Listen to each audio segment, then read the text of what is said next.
Hey, Dr. Jefferson here to talk to you guys about COVID-19 and coping with life and the transition toward the new norm in 2020 this fall. So, um, I want to start off by saying I know that right now is a very, very, very difficult time for most people.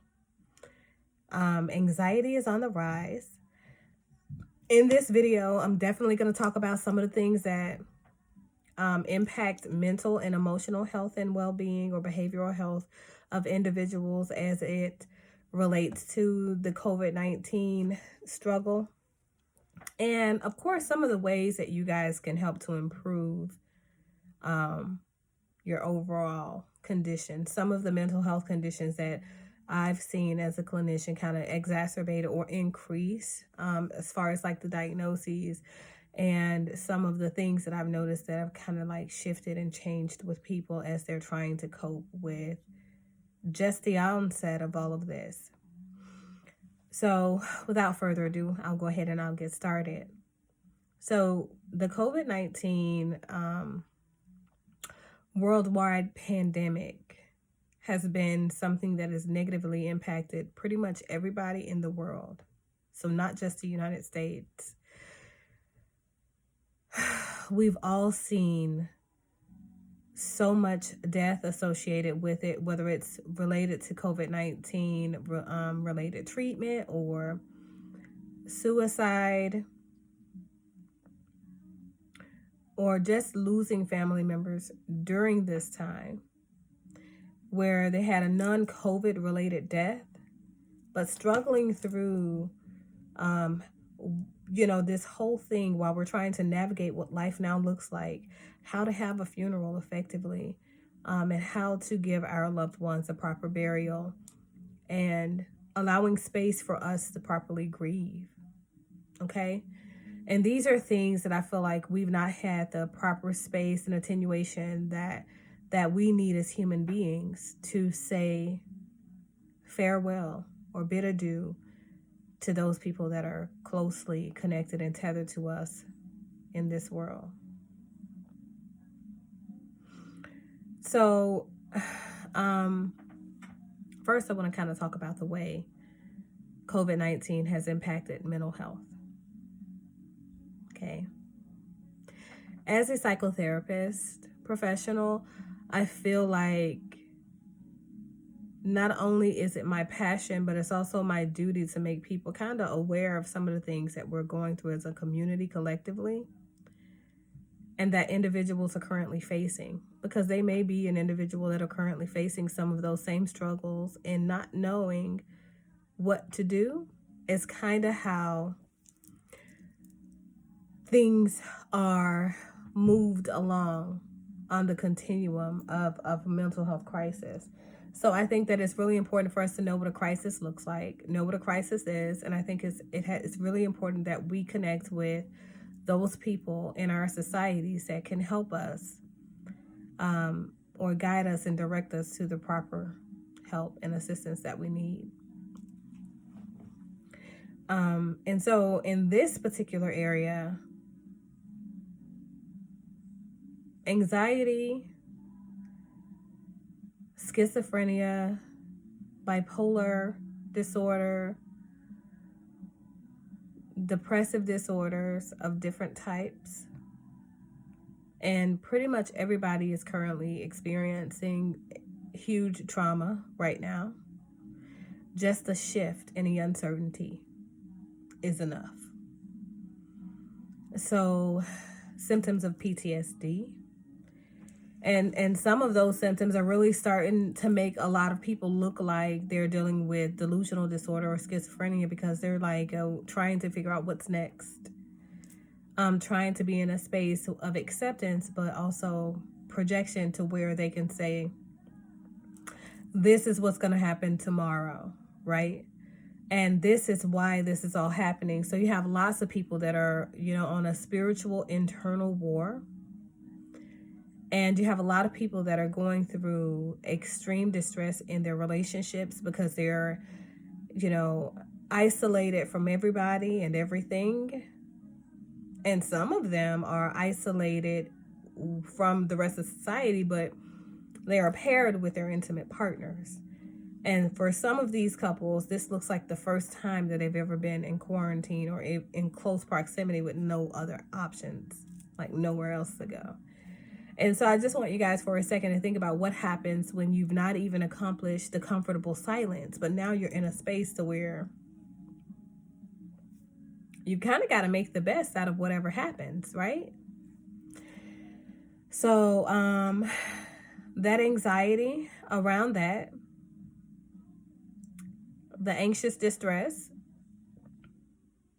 because of the uncertainties, people just losing their jobs, who thought that they were very secure, who thought they were in a place to where they wouldn't have to worry about money or finances or anything. These people are now faced with not only hunger, but homelessness. Some of them having to figure out whether or not or how they're going to transition during this time into finding new employment because old employment is no longer suitable for them. Many companies have decided to disband, and that has led to a tremendous amount of layoffs, a significant degree of financial distress, and that uncertainty in itself is also causing some serious depressive states in people and some anxiety because they're not sure where they're going or when they're going to get their next job. You have several countries that have no stimulus package, and then other countries that have adequate stimulus packages. Those countries are struggling, like the United States, with trying to figure out when and how they're going to disperse new payments, right? Meantime, people are being put out on the streets because the nationwide moratorium, expired during that time.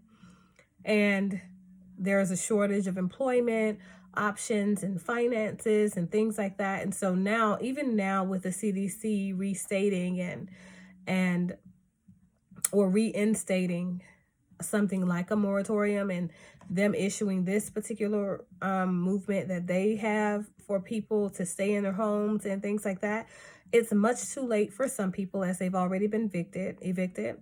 And then for other people who are trying to just kind of stay afloat, they still have to face those late fees, and they have uncertainty in employment as far as like what's going to happen tomorrow. Also, they don't have access or limited access to the mental health help that they may need or behavioral health help they may need because they're no longer employed. So they no longer have insurance. So some of these things can lead to heavy distress. And so what I say is, for those people who are struggling, please lean on your network. 1-800-273-TALK is the number to the National Crisis Hotline. Use that number if you have no other options and nobody to talk to. And if you cannot find a way to adequate help, or you're in queue for too long or whatever, please dial another crisis number. And I'm always available for crises with people, in an abundance. But please, for me, I like to limit it because I do run private practice and a lot of other things. So, if I'm going to offer the help, I have absolutely no problem with doing that. If you can limit your individual calls to about 20 minutes or less, then I'm 100% okay with providing that service to you guys. And that number is 678-468-0442. Country code 1 if you're outside of the United States and you're watching this video. But that's how I figure I can do my part. So for providers out there who are trying to do their part, you guys are more than welcome to reach out to me and see if we can try and create a connective network. I currently am working with a couple of other clinicians in my mentorship group, and we're trying to band together a community healing forum for people via the Zoom platform. And I think that would be an amazing option as well. But we've got to find ways to just simply hold space for one another.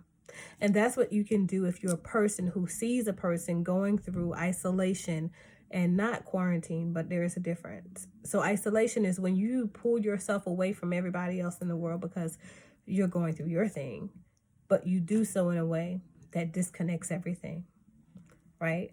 And you're also not worried with your own self-care in that space.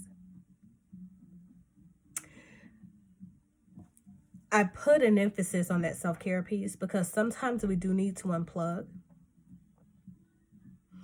And I feel like that's really necessary, especially for those of us that are really spiritually tethered and connected to our inner parts of our being.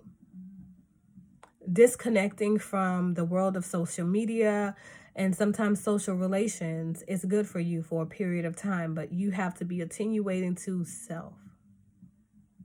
So that's very much different than the whole isolation thing. When you're isolating yourself, then that looks more like a depressive episode. And in that episode, you don't have the desire to do the things that you would typically like to do. Taking care of yourself, whether it's just getting up in the morning and combing your hair and brushing your teeth. That's one of the things that I suggest that you guys continue to do during this time in order to keep your spirits up. I know that you don't really think about it, but we are creatures of habit. And so what I mean by that is your mind, everything starts in the brain, okay? And your mind is each day being conditioned in a certain way based off of what you decide to do with that energy, okay? And so if you get up in the morning and you decide to attenuate your energy to brushing your teeth, washing your face, taking a shower, combing your hair, doing your makeup, cutting your hair for you guys, and grooming your facial hairs and things like that. If you have, even if you don't currently have a job and you're not sure if you're going to get that job that you're looking for, if you are preparing yourself in the way that you did pre-COVID-19, it's telling yourself in your mind that everything is going to work out fine. And when we embody peace, tranquility from within, and our spiritual center is calibrated, that is literally Dharma, okay?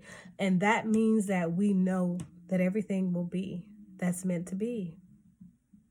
That means we've taken off our hand where we feel like we are in control, right? And we've allowed the essence of spirit to move in a way that it needs to. Whatever your higher power is, whatever your higher being is, whether you're a praying person or a meditating person or a combination of both, seek out your inner peace by way of doing what works for you. Figure out how much time a day you're going to spend doing that. Give yourself at least 30 minutes a day or so for physical exercise. Physical exercise does increase the chemicals in your brain, serotonin, norepinephrine, oxytocin, these things, dopamine, those things that are responsible for positive and feelings of well-being, right? So we want to make sure we keep that energy in alignment. We also want to make sure we keep a positive oxygen flow in the brain because that helps us to avoid these other ailments, right? These diagnoses, these mental health issues and things that we could possibly go through as a result of not being calibrated. Your brain health is the most important. So that means to avoid self-medicating, get to what actually works. If you're noticing that your communication in your relationships is frayed, if you notice that it's causing you anxious distress to be in those places with your significant other and you're in that place for the very first time and that's awkward, reach out to a therapist. Psychology Today, goodtherapy.org, mental health networker. There are a lot of options for you guys to reach out and get some low-cost assistance and sometimes even free assistance. And the National Suicide Hotline and Crisis Hotline, that's a great place for linkage and referral. So you might get a trained and licensed professional on the line to talk to in your moment of crisis, but also they're going to link you with a professional for continuation of services thereafter. And make sure that you have the help that you need. Okay. So, my other piece is knowing what a crisis looks like. Crisis is different for every single person, every single being. And you know what? Crisis can look different every time that you go through a crisis in your life, even if you're the same person that went through it last time. So it's up to you to define the things that bring you into a state of crisis. But this is how you know you're in a state of crisis. When you find that you cannot think straight, right? When you find that you are so distressed that you used to be an avid speller and you used to be on point, schedule and everything was on point, and now all of that is out of whack. When you find that you can't even remember where you put the keys 5 minutes ago. When you find that you're having just crying spells out of nowhere. Moments that you cannot explain your anxious distress presenting itself, but it's there. And it's prominent, it's prevalent, it's there, it's in the moment, it's so real, and you can't get away from it. You are definitely in a state of crisis. And so it's up to you to figure out the things that bring about that state of mind, that state of being, that state of your spirit, because it's up to you to know what these red flags are so that you can catch them and you can say, okay, this is where I need to intervene so that I can get the proper help that I need, so I can remain calibrated. So that's pretty much all I've got, you guys. Currently, we're seeing a trend in anxious distress and depressive episodes and relational distress when it comes to communication. Communication is a very, very important thing. And oftentimes we think it's one thing when it's a complete different one. And all of those problems are rooted in communication deficits. So I want you to take some time out to just do some honest self-reflection and kind of weigh in on a scale of 1 to 10. How are you doing today? In the area of spirit, family and connectivity, social networks and connectivity. So this is your friends, jobs, and the physical body. Symptom checker. Are you okay? And it's okay for you to ask somebody else if they're okay. So let's be accountable, not only for ourselves, but for our neighbors. Later days.